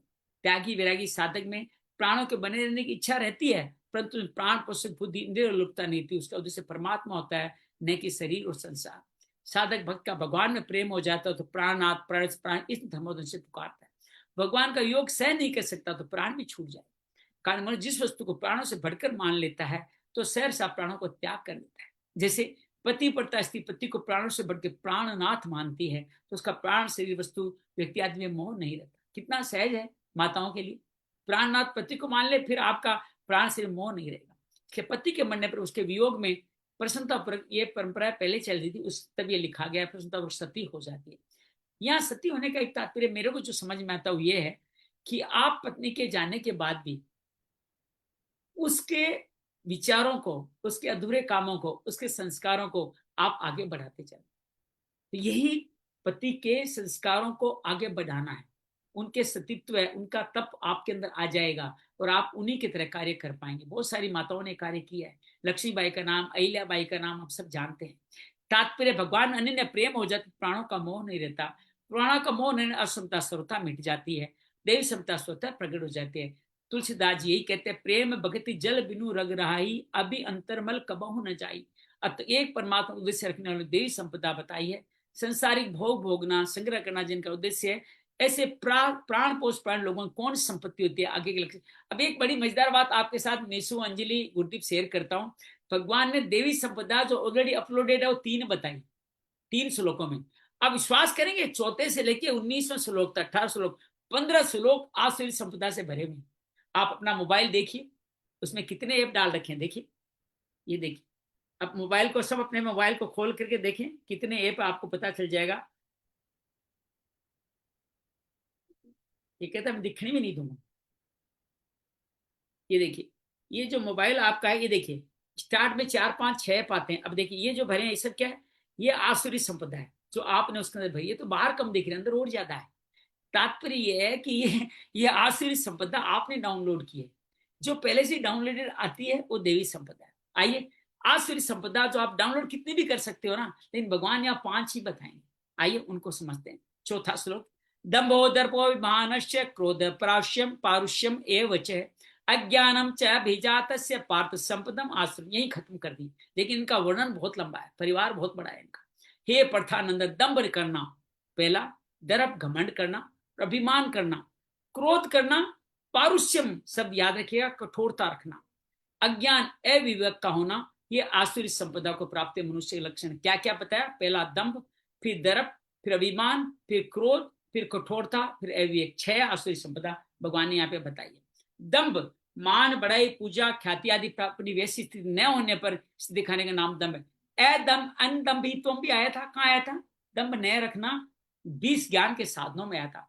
ये दंभ 2 प्रकार का होता है। सद्गुण सदाचारों को लेकर अनेक धर्मात प्रकट करते, मेरा आचरण अपने में श्रेष्ठ गुणों को दिखा, वैसा आचरण दिखाना। थोड़ा होने पर ज्यादा दिखाना। जैसे प्रार्थना तो थोड़ी सी कह, मैं रोज यही साधना करता हूँ, मैं रोज गीता पढ़ता हूँ, अपने को योगी दिखाना, ये सब में थोड़ा बहुत है। दिखावटी भावों क्रियाओं को ना सद्गुण समाचारों का दंभ है। अच्छी चीज का दंभ, किया कम बताया ज्यादा। दुर्गुण दुराचारों के लिए भी लोगों को दंभ होता है। जैसे मैं इतना खा जाता हूँ, मैं इतना मोबाइल पढ़ लेता हूँ, मैं इतने रात में जागता रहता हूँ। ये दंभ क्या है? खान पान अशुद्ध है, आचरण अशुद्ध है। दूसरों को दुराचारी लोगों में जाकर उनको राजी करके अपनी इज्जत जमाने के लिए मान आधार प्राप्त करना। कई लोगों को गुंडे बदमाश साथ होते हैं, वो भी बड़ा दंभ होता है। अरे भाई, मेरे को वो जानता है, मेरे को वो जानता है, मुझे वो नेता जानता है, मुझे SHO जानता है। ये करके ये क्या है? दुर्गुण दुराचारों वाला दंभ है। तात्पर्य जब मनुष्य प्राण शरीर धन संपत्ति आदम में आदि प्रधानता देने तब उनमें दंभ आ ही जाता है। दर्प क्या है? घमंड का नाम दर्प है। धन वैभव जमीन जायदाद मकान ममता वाली जो अपने में जो बड़प्पन का भाव होता है वो दर्प है।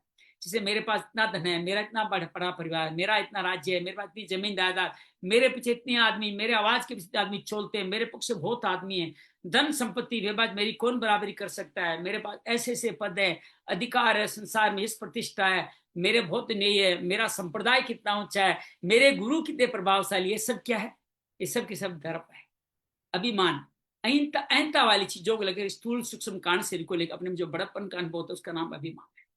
जहां अभिमान और दोनों में इसको एक आता है, वहां अभिमान के अंतर ही दर्प और दर्प के अंतर्गत अभिमान आ जाता है। तो भगवान इनको दोनों को दिया है, 6 में 2 स्थान दिए हैं दर्प और अभिमान को, कोई महत्वपूर्ण होगा तभी तो भगवान इतना दिया है। जो परंतु जहां दोनों एक साथ शत्रु से आते हैं दोनों में थोड़ा अंतर हो जाता है। ममता की चीजों को लेकर दर्प होता है और अहंता की चीजों को लेकर अभिमान होता है, अर्थात बाहरी चीजों को लेकर अपने में जो बड़प्पन दिखता है वो दर्प है। विद्या बुद्धि आदि भीतरी चीजों अपने में जो बड़प्पन दिखता है वो अभिमान है। समझ में आई? ये मोबाइल मेरा, ये क्या हो गया आपका? ये आपका कहलाएगा दर्प। और मैं ये हूं, मैं इच्छा किताब पढ़ता हूँ, ये सब क्या है? ये अंतरिक्ष चीजों का अभिमान है। जैसे मैं जाति पाति में कुलीन हूँ, वर्ण आश्रम उच्च, हमारी जाति में हमारी प्रधानता है, गांव भर में हमारी बात चलती है, सब मानेंगे, सारा दे देंगे, सब भयभीत हो जाएंगे, विरोधी होंगे, उस हम जिसके विरोधी होंगे उसका तो बड़ा बुरा हाल हो जाएगा, हमारी कोई बात, इसको मैं बड़ा विद्वान हूँ, ये अणिमा महिमा गरिमा उत्क्राम्य वशित्व ईशित्व, ये जो हमारी 8 तरह की सिद्धियां बताई गई है, संसार को उथल-पुथल कर सकता हूँ, ये सब बातें जिनमें होना है वो आपका, वो कहलाता है आपका अभिमान। क्रोध, क्रोध नरक का द्वार है, विस्तार से आगे भी है, काम क्रोध ऐस है, इसका बड़ा विस्तार से वर्णन। दूसरों का अनिष्ट करने के लिए अंतर्गत जलनात्मक वृत्ति पैदा होती है, उसका नाम क्रोध है। मनुष्य एक स्वभाव की कोई काम करता है तो उत्तेजना होती है, बच्चा उद्दंडता करता है, कहना नहीं मानता, माता पिता ताड़ना करते हैं, वो क्षोभ है, हृदय की हलचल है, वो क्रोध नहीं है। कानून बच्चे का अनिष्ट करने का भाव नहीं होता, बच्चों के हित की भाव होता है, इसलिए वो क्या है? क्षोभ है, क्रोध नहीं है। ऐसा समझना बच्चों पे कर दिया तो कोई गलत काम किया, वो कर सकते हो। क्रोध के वशीभूत तो मनुष्य नया करने योग्य काम करता है, बाद में पश्चाताप करना पड़ता है। क्रोध उत्तेजना में दूसरों का अपकार करता है, पर यह बड़ी खास बात है, पर क्रोध से स्वयं उसका अपकार कम नहीं होता। आप जब क्रोध करते हो दूसरे पर तो आग पहुंचते पहुंचते जाएगी, लेकिन जहां आग लगी हुई है वहां सोचे कितना बड़ा पाप का संग्रह हो जाएगा, नरक में ले जाने का हेतु बन जाएगा, वो जिस योनि में भी जाएगा वहीं दुख देगा। क्रोध स्वयं को ही जलाता है। क्रोध मनुष्य प्रथम शत्रु है जो देह में स्थित होकर देह का निवास है। लकड़ी में स्थित अग्नि लकड़ी को ही जलाती है, ऐसे देह में स्थित क्रोध रूपी अग्नि देह को जलाती है। क्रोधी व्यक्ति संसार में ख्याति नहीं, निंदा होती है, खास अपने घर के आदमी भी उनसे डरते हैं। भगवान ने इसको नरक का दरवाजा आगे चल के बताएंगे। मनुष्य के स्वार्थ अभिमान बाधा पड़ती तब क्रोध पैदा होता है। फिर क्रोध से समोह, ये श्लोक का क्रम याद है, दूसरे अध्याय में आया था। क्रोध से समोह है, मतलब मूर्ता, समोह से स्मृति, आपको याददाश्त नहीं रहती, स्मृति याददाश्त, बुद्धि का नाश होता है, बुद्धि नाश से मनुष्य का पतन हो जाता है। दूसरे अध्याय का 62 और 63 श्लोक याद कर लीजिए। पारुष्यम, ये नई शब्द है, अच्छी तरह पढ़िएगा। पारुष्य है, ये कई प्रकार, जैसे शरीर से अकड़ कर चलना, टेढ़े चलना, ये शारीरिक पारुष्य है। कहे ना अदा से चलना, ये ऐसी साड़ी पहनी है, मैंने ऐसी टोपी पहनी है तो अदा से चलना, ये पारुष्य है, ये कठोरता है। नेत्रों से टेढ़ा टेढ़ा देखना, नेत्रों का पारुष्य है। वाणी से कठोर बोलना, भयभीत हो जाए, वाणी का पारुष्य है।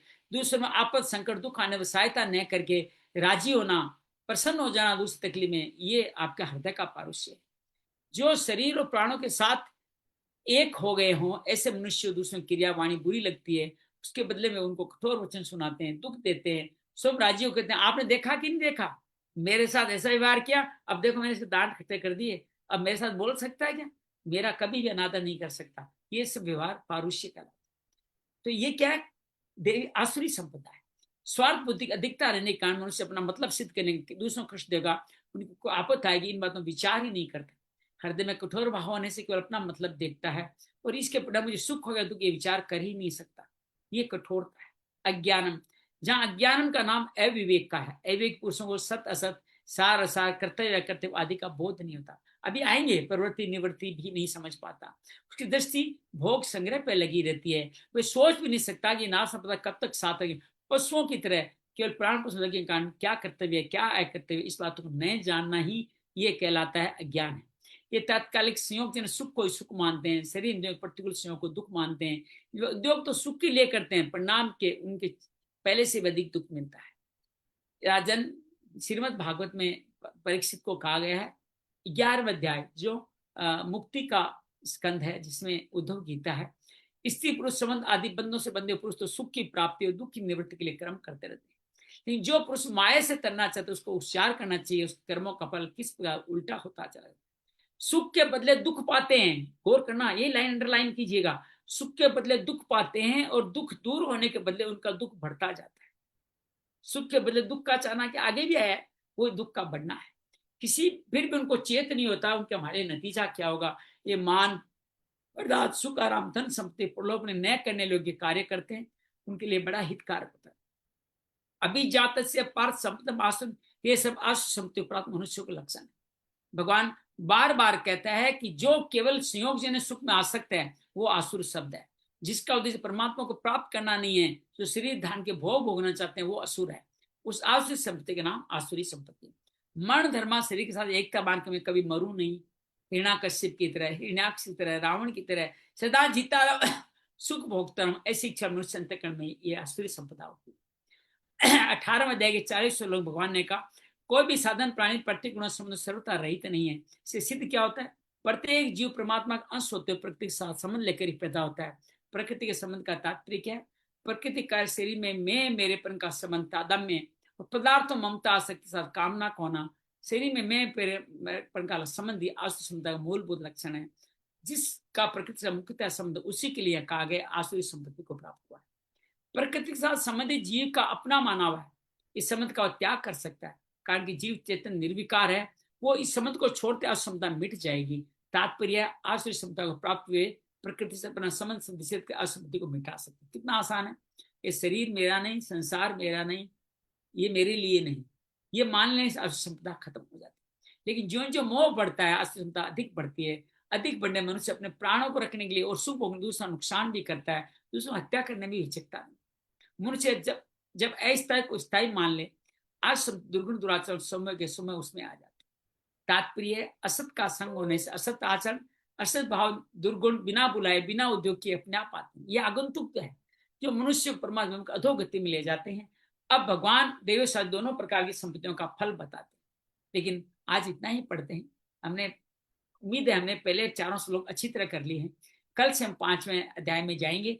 5वें श्लोक से देखेंगे कि इन दोनों के फल क्या है, और फल के साथ फिर आप देखें आसुरी संपदा जो आगंतुक दोष है वो बढ़ते ही चली जाएगी। आइए प्रथम 4 श्लोकों में जो भी बात आपको कहना हो, आपको अपनी देवी संपदा को पहचान लिया उनको बताना हो, या आसुरी संपदा को पहचान कर लिए उनको बताना हो, आपका स्वागत है। आइए निशु आपसे शुरू करें। गुरुदीप जी, अंजलि, आप भी अपने भाव हमारे साथ शेयर करें। जय श्री कृष्ण सर। इसमें फर्स्ट से बताना सर? हाँ, कभी बताओ, जो बताना चाहो, जो गुण अच्छा लगा हो, जो आपको अपने में दिखाई दे रहा है वो बता दीजिए, या जिसको पढ़ना उसको बता। दिखाई दे रही है, कुछ अच्छा गुण तो दिखा नहीं है। जी बोलिए। मन, वाणी और शरीर से किसी भी प्रकार को कष्ट न, किसी को भी कष्ट ना दें, और क्रोध नहीं करे, कर्मों में कर्तापन रखे और अपना अभिमान का त्याग कर दे, और किसी की भी निंदा ना करे, सब प्राणियों में की तरफ दया दिखाएं, इंद्रियों का विषयों के साथ संयोग होने पर उसमें आसक्ति ना करे, कोमलता रखे, लोक और शास्त्र के विरुद्ध आचरण में लज्जा और व्यय की चेष्टाओं का अगर हमारे में अभाव होता है तो ये सब आसुरी संपदाएं होती हैं। और तेज, क्षमा, धैर्य, बाहर की शुद्धि एवं किसी के साथ शत्रुता का भाव ना होना, और अपने में पूज्यता और अभिमान का अभाव, ये सब कृष्ण जी बोलते हैं कि ये सब तो हे अर्जुन देवी संपदा को लेकर उत्पन्न हुए पुरुष के ही लक्षण है। और ये देवी संपदा सबके अंदर होती है, बट हम उसके बाद अपने अंदर आसुरी जो शक्तियों के प्रभाव में आ जाते हैं, क्योंकि वो बहुत मोहित करने वाली होती हैं, तो हम उसकी तरफ ज्यादा आकर्षित हो जाते हैं। और दंभ करना, घमंड करना, अभिमान करना, क्रोध, कठोरता और अज्ञान, ये सब आसुरी संपदा के ही लक्षण होते हैं, ऐसा भगवान ने कहा। बहुत बढ़िया, बहुत सुंदर, बहुत अद्भुत, बहुत अद्भुत। चलिए अब आप अंजलि या गुरदीप, आप कुछ कहना चाहेंगे आसुरी संपदा के बारे में, जो जी, आप जिसमें डाउनलोड कर लेंगे? शुद्धिकरण जो बताया ना, वो बहुत इम्पोर्टेंट बताया है कि यदि आप फ्रेश होने के लिए जा रहे हैं या फिर मूत्र विसर्जन के लिए जा रहे हैं, उसके अंदर आपको तो प्रक्षालन करना है होगा, ठीक है। और यदि शौच जा रहे हैं तो उसके अंदर कंप्लीट स्नान करना है वस्त्रों समेत, या फिर वस्त्रों को भी धोना है, वो वस्त्र दोबारा से नहीं पहनने। ये बहुत इंपॉर्टेंट बात, ठीक है। और इस चीज का हमारे को अहंकार नहीं करना कि हमने कोई भी वस्त्र धारण कर रखे हैं तो उसके पहनने के बाद या कुछ करने के बाद स्टाइल नहीं मारना। इन दो चीजें मेरे को बहुत एक बात और जोड़ूंगा जो पिछले कुछ महीनों से भगवत कृपा से आई है। जी स्नान वरुण देवता का स्नान है। नदी में स्नान जैसे करते हैं, सामूहिक गंगा नदी यमुना में स्नान करते हैं, वैसे अपने घर में भी उसी तरह स्नान करें, अर्थात पूर्ण वस्त्र न उतारें और गंगा पवित्र नदियों का स्मरण करते हुए स्नान करें। और घर में हर जगह ईश्वर है ये मानते रखते हुए, जैसे आप नदी में नहाते हो तो कपड़ा कैसे बदलते हो, वैसे ही घर में कपड़ा बदला करें। बहुत अपने सुंदर। अधो वस्त्र खुद धो करके, चाहे घर में नौकर ही रहते हो, अधो वस्त्र खुद धो करके सुखा दो। ये सोच का तरीका भी बहुत अद्भुत है। इसको जीवन में उतारेंगे तो हर पानी अगर पवित्रता का ध्यान रखे तो आपकी नदी का नल के से आने वाला सामान्य पानी भी गंगा जल हो जाएगा। ये बात बस आपके साथ में शेयर करने का मन किया, मैंने बताया। बहुत बढ़िया, बहुत बढ़िया, सुंदर। इस तरह जी का इस तरह का व्यवहार हमने अपने घर में देखा है। हमारी जो दादी नानी वगैरह जो पहले लोग होते थे वो इसी तरह से करते थे Yes, कि yes. हाँ, सारे वस्त्र उतार करके वो स्नान नहीं करते थे। और दूसरा, शौच वगैरह जाने के बाद में वो जरूर स्नान करते थे और अपने पूरे वस्त्र चेंज करते थे। हाँ, ये हमने ना अपने घर में भी देखी है। ये तो हमने भी अब देखी है, तो आज सभी जने ऐसे ही करते थे, अच्छा एक बिल्कुल बताऊं, ऐसे आप ये करते मत सोचिएगा हाँ, कि यार दिन में 7 बार जाना पड़ेगा, 8 बार नहीं। जब आप जीवन में रास्ते जी बढ़ते हो ना तो भगवान आपकी ऐसी सेटिंग करते हैं कि एक बार में काम हो थे। जाता एक है। बार भी हो जाए, बिल्कुल सही। हाँ एक बार निश्चय तो करो, भगवान कहते हैं मेरे रास्ते पे चलो, मैं हाथ पकड़ लूंगा तुम्हारा। हम्म हम इस संशय में रहते हैं, 8 बार कैसे करूंगा, इस संशय में कर नहीं पाते, वो बात उचित नहीं है। अब और चाहे कितनी भी सर्दी होने दो, कैसा भी मौसम होने दो, जो करना है तो स्नान करना है, वस्त्र अपने कपड़े चेंज करने हैं, ये सब करते ही थे पहले। खुद ही बिल्कुल धोते थे, और सारे ही कपड़े खुद और ही बिना धोते थे। स्नान किए तो किचन में जाते ही नहीं थे। अभी आजकल तो ये चीज हम खुद फॉलो नहीं करते। बिना स्नान किए किचन में हमको इतने काम शुरू से समय से काम करने आपके होते जो हैं। भोजन से होने वाली बीमारियां इसी कारण से हो रही है कि उसका जो जी शुरुआत है वहीं पे वही। हमने गलत कर दिया। हम जो भोजन बनाना, जो प्रसाद शब्द था, उस प्रसाद शब्द का मतलब ही भूल गए। प्रसाद कोई बिना नहाए, आप देखो मंदिर में बिना नहाए नहीं जाओगे, लेकिन जो प्रसाद बना रहे हो या भगवान के लिए वो बिना नहाए बना दोगे, तो फिर प्रसाद में वो शक्तियां आ कैसे जाएगी? जो भगवान देना चाहता है वो कैसे मिल पाएगा? वो लेने के लिए सही बात है। पात्रता तो हमारे अंदर होनी ही चाहिए। ये बहुत ही बात। उल्टा हो गया, बिल्कुल। ये तो और जो ना बाहर का भोजन करते हैं मैं तो उनकी बात ही नहीं करना चाहता, मजबूरी में मैं बाहर गया, मुझे जितना उसका, मैं अपने दोस्त जो मेरा एजेंट था उसके घर से खाना बनवाता था, और कभी एक बार हल्का फुल्का मानना पड़ता तो बड़ी मन के अंदर बड़ी क्षमा याचना करता था, या फलाहार से ही काम कर लेता था। तो ये करके देखें, जीवन का हिस्सा बना के देखें, जो बाहर के खाना कौन बना रहा है, क्या डाल रहा है, कब का, शारीरिक दृष्टि से भी उसको इतनी ज्यादा गंदगी है, इतनी ज्यादा गलतियां आप कल्पना नहीं कर सकते। एक सात्विक मूवमेंट वाली का एक बहुत सुंदर एक वीडियो है, उसमें जाके वो क्या कहती है कि आप है ना मांगती आइसक्रीम है, वो है ना हेजलनट वाली जो पाम ऑयल से बनती है वो वाला दे दो ना मेरे को। वो ये नहीं कहते हेजलनट आइसक्रीम दो, नट तो नाम मात्र के फोटो में दिखाई, बाकी तो पाम ऑयल से बनाए हुए आइसक्रीम। तो हर चीज जो आपको शुद्ध लगती है, चाहे बिस्किट्स हो या जो जो भी पैकिंग में सामान आ रही है, उन सब चीजों में अनेक अनेक गलत चीजें स्थापित है ही है। तो खान पान का सोच, स्नान का सोच, ये जो ही आप शरीर के इस पर धारण करेंगे ना, इसका फल क्या होगा अंजलि, आपके जीवन में भी शुचिता आ जाएगी। स्थूल से वो तो सूक्ष्म है। क्या है, स्थूल से करोगे तो सूक्ष्मता अपने आप आ जाएगी आपके अंदर। फिर आप बहुत पवित्र हो जाओगे, कोई छोटी मोटी चीज आपको प्रभावित नहीं करेगी, किसी का बुरा नहीं करोगे। एक सोच करने मात्र से आपके अमानितुम, अदम्भितुम, दर्प, अपमान, भान, ये सब क्रोध वगैरह सब नष्ट हो जाएंगे आपके अंदर से। एक और बात को, मेरी एक बड़ी सिस्टर है, वो बड़ी पवित्र ध्यान रखते हैं, लेकिन मैं उनको अक्सर समझाता हूँ, मेरे से बड़ी है। जब उनकी शादी हुई तो मेरा जन्म हुआ था, इतनी बड़ी है, लेकिन बड़ी पवित्रता सोच। मैं उनको कहता हूँ, दीदी अब इतना सोच रखते हो बहुत अच्छी बात है, लेकिन आप इस सोच के कारण अहंकार में आते हो, ये गलत है। कि मैं ये करता हूँ, ये करता हूँ, तुम ये नहीं करते हो, मैं तुम्हारे घर का खाऊंगी नहीं, तुम ऐसे लोग हो, वैसे लोग हो, वैसे लोग हो। आप कुछ कहे बिना आप अपना सोच का पालन कीजिए, जो करना हो कीजिए। किसी व्यक्ति विशेष में ये मत दिखाइए, इसने हाथ लगा दिया मैं ये नहीं करूंगा, वो नहीं करूंगा, वो मत कहिए, उनका अपमान मत बताइए। नहीं तो आप क्या होगा, सोच तो पालन कर रहे हैं कि साथ में दंभ और दर्प और अभिमान को आमंत्रित कर रहे हैं। तो ये बड़ी बात थोड़ी समझने लायक है गुरुदेव जी। आप जो कुछ भी सोच अपना करें, उसको दर्प, दंभ, अभिमान में न बदले, तो यही सोच आपका आसुरी संपदा बन जाएगा। ये बात भी थोड़ा समझनी चाहिए, सोचनी चाहिए, तो जीवन में अच्छा बनता है, भाव आता चला। तो सार की बात क्या है, 26 आसुरी संपदा ऑलरेडी डाउनलोडेड ऐप है हमारे अंदर, और 6 हमने डाली है, 6 ऐप मैंने अपने डाली है, और 6 ऐप का परिवार अब 18 श्लोक तक सुनाई देगा।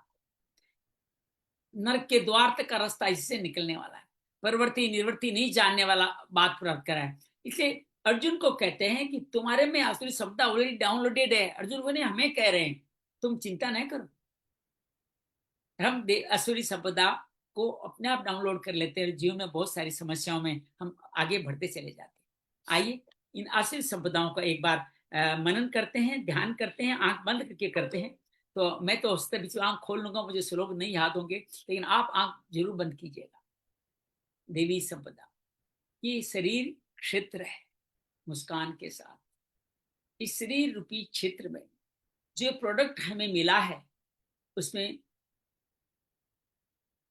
माता पिता, देवी संपदा, मेरे भाव में कहूं तो मैं इसको इसलिए भी देवी संपदा कहता हूं, देवी शब्द यहाँ मातृ शक्ति का स्वरूप है, अर्थात जितनी भी हमारी संपदाएं हैं वो मातृ शक्ति से आती है। इसको यूं कह समझ लीजिए कि मणिद्वीप में रहने वाली जो देवी माता है, उसके 3 रूप, अर्थात आपकी दादी, आपकी परदादी, उसकी परदादी, 3 पीढ़ियों तक वो माताएं आपके घर में आई। ऐसे ही आपकी परनानी, नानी और आपकी माँ, ये तीनों स्वरूप देवियों को उन तीनों में आए। ये तीनों देवियों ने अपने अंश स्वरूप आपके माता पिता का जन्म दिया, अर्थात अपनी सारी देवी संपदाएं आपके माता पिता में डाल दी, जिसको रज वीर्य जो भी आप कहना चाहें उसमें डाल दी। ये तीनों माताओं की सम्मति जो मिली, उसके अंदर दोनों माताओं में, पिता को भी यहाँ माता शब्द कह रहा हूं क्योंकि वो भी देवी संपदा के ही भाग है। इन दोनों माताओं ने मिलकर निश्चय किया कि ये जो जीव कई जन्मों से इस यात्रा में कर रहा है, इसको देवी संपदा से युक्त करके इसको मुक्त करते हैं। ये उसी भाव से वो आपकी उत्पत्ति का साधन बनाते हैं, और आप जब 9 महीने तक मल मूत्र में लिपटे हुए उस असहनीय दुख को भोगते हैं, माता भी अपना सहयोग देते हुए अपने अंदर असहनीय दुख सहन करते हुए, कहते हैं समस्त संज्ञा टूटने जितना दुख सहन करते हुए आपको उस जेल से मुक्ति दिलाते। दूसरी माता जो पिता स्वरूप है, वो माता के इस दुख का पूरा सम्मान करता है कि इसने इतना बड़ा दुख लिया है, अब जीवन भर में इसका मार्गदर्शन करूंगा। तो पिता में जो देवी संपदा है वो आपके पूरे जीवन भर आपका मार्गदर्शन करता है। अपने सुख का ध्यान नहीं रखते हुए आपके सुख का ध्यान रखना, अपने लिए कुछ नहीं लेना, सब कुछ आपके ले आ जाना, ये माता का देवी संपदा का स्वरूप पिता में होता है। ये देवी संपदाएं हमारे माता पिता द्वारा हमें डाउनलोडेड आती है। इस शरीर क्षेत्र के रूप में सजग हो जाएं। इस क्षेत्र में जो देवी संपदा हमारे अंदर है, आइए उनका समन करते हैं, उनको जागृत करते हैं। उनको लाने की जरूरत नहीं है, हम सब के अंदर वो पहले से ही विराजित है। अभयम सत्व संसुतिर ज्ञान योग व्यवस्थिति दान दमश्च यज्ञश्च स्वाध्याय तप आर्जवम। अभय सत्व की संशुद्धि, ज्ञान योग में स्थिति, दान, इंद्रियों का दमन, यज्ञ आदि सेवा कार्य, स्वाध्याय, तप और सरलता, ये हमारे अंदर डाउनलोडेड ऑलरेडी माता पिता द्वारा प्राप्त देवी संपदा है। इसका विस्तार करते हैं। अहिंसा सत्यम अक्रोध त्याग शांतिर अपेशुनम दया भूत्यस्य लोलुप्तम मार्दम ईर अचापलम चेद क्षमा धतिम सोचम अद्रोह नाति मानिता भवन्ति संपदम देवीम अभिजातस्य भारता। अहिंसा, सत्य, अक्रोध, कामनाओं का त्याग, फल इच्छा का त्याग, शांति, अपेशुनम चुगली नहीं करना, दया, करुणा, किसी तरह का ललचानापन, इंद्रियों के प्रति, सुखों के प्रति ललचानापन नहीं होना, अंतःकरण की मार्दम, अंतःकरण की कोमलता हो, सरलता हो, कठोरता नहीं हो, अचापलम नहीं हो, अर्थात ये सारे संपदाएं हम सब में डाउनलोडेड है। तेज भी हमारा विषय है, हम क्षमा कर सकते हैं, क्षमा मांग सकते हैं। धारणा हमारी वृत्ति नहीं, ध्यान हमारी गति का साधन है। शोचम, अद्रोह, नाति मान्यता, ये सब देवी संपदाएं हम सब में भगवान के द्वारा, हमारे माता पिता द्वारा जो देवी संपदा वाक है हमें डाली गई। हमने ये सब देवी संपदा के साथ हमने कुछ अपने आप आगंतुक आसुरी संपदा जो 6 हैं वो डाल दी। आइए उनका इस भाव में स्मरण करें कि हमारे में ये नहीं है, ये हमारी नहीं है, ये तो बाहर से आई हुई है, इनको त्यागना संभव है। एक और बात समझे, देवी संपदा आपकी अपनी है, उनको आप डिलीट नहीं कर सकते, वो आपके अंदर रहेगी। बस उनको जागृत या अजागृत ये भाव ही आपका विकास का, आपका कल्याण का मार्ग बनेगा। लेकिन आगंतुक जो हमारे आसुरी संपदा है उनको जब चाहे आप डिलीट कर सकते हैं। दंभो दर्भो विमानस्य क्रोध पारुष्यमेव च अज्ञानम च बीजातस्य पात संपदम आसुरी। दंभ, दर्प, अभिमान तीनों दिखने में एक से दिखते हैं, तो विश्वास कीजिएगा तीनों में बड़ा सूक्ष्म फर्क है। जो हमारा नहीं है उसको हमारा मान लेना, और जो है वो ईश्वर का है फिर भी उसको अपना मान लेना। इसके लिए लोगों को बार बार अपने आप को मनसा वाचा कर्मणि जताना कि मैं ये हूँ शब्द जान लग गया, वहां है गायब हो गया, अर्थात ईश्वर की संपदा को आप अपना बताने लग गए। क्रोध, नरकस्य द्वार है क्रोध, जो आपके असमूढ़ कामना आसक्ति से आपके क्रोध पूर्ति नहीं होने पे क्रोध आता है, जो मूढ़ता आपकी बुद्धि का नाश करता है और पतन कर देता है। पारुष्य में अर्थात कठोरता, जीवन में कठोरता, किसी के प्रति कोमलता का अभाव होना, अर्थात आर्जो मार्दम का अभाव ही कठोरता है। ये कठोरता जीवन में आगे बढ़ने का मार्ग हटा देते। अज्ञानम, सत्य क्या है असत्य क्या है, जिसको अविद्या भी कहा गया है, अधूरा ज्ञान, गलत ज्ञान, ये अज्ञानम है। च भी जात से, ये सारी संपत्ति आसुरी संपदा है। ये आसुरी संपदा हमारा अपनी नहीं है, हमारे अंदर बाहर से लाई गई है। इनको हम जब चाहे त्याग कर सकते हैं। इनका स्नेह स्नेह त्याग करना ही ईश्वर की देवी संपदाओं का जागृत करना है। जब देवी आसुरी संपदा बढ़ती है, देवी संपदा सुप्त अवस्था में चली जाती है और वो उनपे जो आगंतुक है उनपे शासन करने लग जाती है, जबकि वो मेहमान हैं। हमारे माता पिता हमारी देवी संपदा है, और हमारे घर में नए रिश्ते जुड़ के आए हैं, चाहे वो पुत्र पुत्रादि हो या आपकी पत्नी या पति हो, ये सब के सब माने हुए रिश्ते हैं, संसार संबंध के माने हुए रिश्ते हैं। इनको जब हम देवी संपदा से ज्यादा महत्व देते हैं तो जीवन में आसुरी संपदा बढ़ती है, देवी संपदा घटती है। परमात्मा की ही देव है एकमात्र, उन्हीं की देवी संपदा हमारा अधिकार है। हम जीवन में इसका पालन करें, पोषण करें तो 26 संपदाएं हमारे जीवन को मुक्ति के रास्ते तक सहजता से लेके चली जाएगी। नहीं तो केवल इन आसुरी संपदाओं का एक भी चीज आएगा तो बाकी सारी आसुरी संपदा और उनका पूरा परिवार हमारे में स्थापित होने लग जाएगा, और हम सब लोग परमात्मा से दूर, बहुत दूर चलते चले जाएंगे। परमात्मा से आइए प्रार्थना करते हैं, आपकी देवी संपदा जो आपने हमें दी है उसके लिए हम आपके कृतज्ञ हैं। हमें देवी संपदा को विस्तारित करने का अवसर प्रदान करें, ये हमारी व्यवस्था जागृत रहे, इसके लिए हमारा मार्गदर्शन माता पिता गुरु मित्र रूप सत्संग में आप करते रहे। तथास्तु। जय माँ भगवत गीते, जय जय माँ भगवत गीते। हरिय कमल विहारिणी, हरिय कमल विहारिणी, सुंदर सुपुनीते। जय जय माँ भगवत गीते, दया सुधा बरसावनी, मातु कृपा कीजिए, मातु कृपा कीजिए, हरिपद प्रेम दान कर, हरिपद प्रेम दान कर, अपनों कर लीजिए। जय जय माँ भगवत गीते, योगेशम सचिदानंदम, वासुदेव व्रज प्रियम, धर्म संस्थापकम वीरं, कृष्ण वंदे जगद्गुरुं, श्री कृष्ण वंदे जगद्गुरुं। शांति शांति शांति। उम्मीद है आपको जो हमारी कमियां रह गई थी विगत 2 दिनों में वह पूरी हो गई होगी। हमने देवी संपदा को पूरा सम्मान दिया है, जागृत किया है, करते रहे इसको, ये सतत प्रक्रिया है। और आसुर संपदा आगुतिक दोष हमारे अपने नहीं है। रास्ते कितने सुंदर बताए, जब भी इनकी तरफ मन जाए, हे नाथ मुझे बचाइए, भगवान तुरंत नाम बचा लेंगे। उससे आप, ये मेरा स्वभाव नहीं है, उससे आप तुरंत भगवान मुक्ति के रास्ते चले जाएंगे।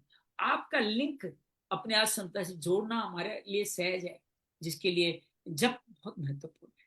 उसको जीवन का संकल्प जप को स्थापित कीजिए। और आपके अंदर ये बहुत सुंदर, आपने गलत कर भी दिया तो लज्जा आनी चाहिए। हीर, मुझे हीर हीर बहुत पसंद है कि आपके मन में अफसोस मेरे से गलत कार्य हो गया है, ये मन में भाव आने से भी मुक्ति मिलती है। और ये देवी संपदा है, ये बड़ी महत्वपूर्ण है। सर देवी संपदा मतलब अच्छे गुण। यस, अपनी देवी संपदा का विकास, उसको पाना ही मुक्ति की राह का कदम है। कल परसों पूरे और आएगा, वर्णन आएगा देवी संपदा का अच्छे गुण जो हमारे अंदर ऑलरेडी है, हमें लाने नहीं है, ऑलरेडी डाउनलोडेड है, बस अब उनको देखते नहीं, साइड में पड़ा है। जैसे घर में कोई बुजुर्ग बैठा है, उसे पता नहीं ज्ञान है, हम उसको पूछते ही नहीं, उस तरफ जाते नहीं, और मोबाइल खोल करके उसका वर्णन ढूंढते हैं। अरे अपने माता पिता दादा दादी को पूछ के तो देखिए कि आपके किन किन रोगों का किन किन समाधान चुटकी में दे देंगे। तो देवी संपदा वो है, हम जिसको साइड में करके आसुर संपदा का अधीन हम होते, तो ये हम सब में है, इसको मान के चलिए। जय श्री कृष्ण सर। ऐसे बहुत बहुत धन्यवाद, बहुत एक बार फिर नवरस की बहुत सारी बधाई। आप सब लोग आए हैं, देवी संपदा आपके अंदर है, इसमें संशय मत रखना। अगले श्लोक में अर्जुन को भी यही कहेंगे कि तुम ये संशय मत करना, देवी संपदा तो में है नहीं, तुम है तभी तो मेरी बात सुन रहे हो, तभी तुम आए हो, तुम आए हो मतलब देवी संपदा के तुम वाहक हो। तो ये बहुत महत्वपूर्ण है देवी संपदा। नहीं तो वही धर्म क्षेत्र कुरुक्षेत्र की लड़ाई, माम काम पांडवाश्चैव की लड़ाई हम सब में ऐसे ही चलती रहेगी। अपनी देवी संपदा को पहचाने, उसको सम्मान करें, ईश्वर का माता पिता का प्रसाद माने। इसी भाव के साथ आइए नवरस की सुंदर सत्संग को यहाँ संपूर्ण करते हैं। बहुत बहुत धन्यवाद, बहुत बहुत आभार। मंगल हो, मंगल हो, मंगल।